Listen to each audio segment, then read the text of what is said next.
Hi, I just want to share a piece of lovely tech poetry with you here.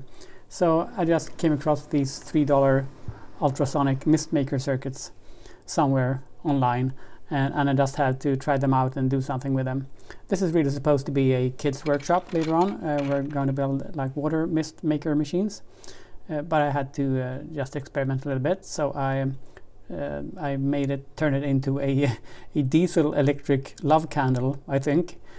So it's vaporizing diesel instead of water. It is just what it is. It's just a lovely little project. So I don't have much to add really. You can just, if you want to, just watch the process of assembling it and trying it out for the first time.